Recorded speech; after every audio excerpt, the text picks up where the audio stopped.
પાટણ જિલ્લા પંચાયતની પ્રથમ બેઠકમાં ભાવિક હર્ષદભાઈ પટેલ પ્રમુખ અને રૈયાબેન વજાભાઈ આહિર ઉપપ્રમુખ તરીકે વરાયા. પાટણ જિલ્લા કલેક્ટર પ્રશાંત જિલોવાના અધ્યક્ષસ્થાને યોજાઈ વરણી પ્રક્રિયા.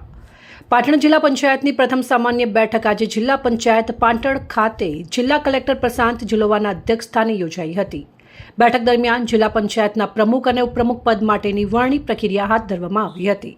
પાટણ જિલ્લા પંચાયતમાં બહુમતીના આંકડા સાથે ભાજપે સત્તા પર મજબૂત પકડ બનાવી છે.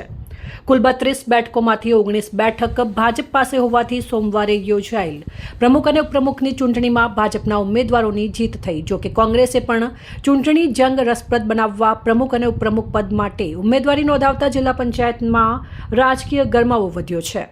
પાટણ જિલ્લા પંચાયત ખાતે સોમવારે બપોરે 12 વાગે પ્રમુખ અને ઉપપ્રમુખ પદ માટે ચૂંટણી યોજાઈ. જિલ્લા પંચાયતની કુલ 32 બેઠકમાંથી ભાજપ પાસે 19 સભ્યોનું સ્પષ્ટ બહુમતી બળ છે, જ્યારે કોંગ્રેસ પાસે 13 સભ્યો છે. આ સંખ્યાબળને જોતા પ્રમુખ અને ઉપપ્રમુખ બંને પદ પર ભાજપનો કબજો યથાવત રહ્યો.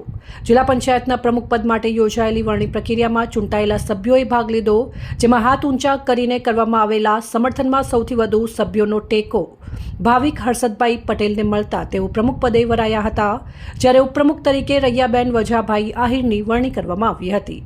ભાજપે પ્રમુખ પદ માટે ભાવિકભાઈ પટેલની પસંદગી કરી પાટીદાર યુવા અને સંગઠનનો ચહેરો પસંદ કર્યો છે. ભાવિક પટેલ 2007થી ભાજપ સાથે જોડાયેલા છે.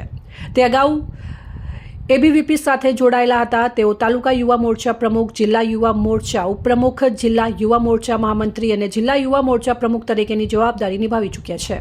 તેમજ ગત ટર્મમાં પણ જિલ્લા પંચાયતની ઘણી જ બેઠક પરથી ધીણોજ બેઠક પરથી જ તેમના પત્ની દીપમાલાબેન પટેલ ચૂંટાયા હતા. તેમણે કારોબારી અધ્યક્ષ તરીકે બિનવિવાદી કાર્યભાર સંભાળ્યો હતો. ભાવિક પટેલની યુવા ચહેરા તરીકે પણ પસંદગી થઈ છે. તેઓ ખાસ કરીને બિનવિવાદિત ચહેરો છે, સાથે રાજકીય રીતે પણ ભાજપમાં મજબૂત પકડ ધરાવે છે.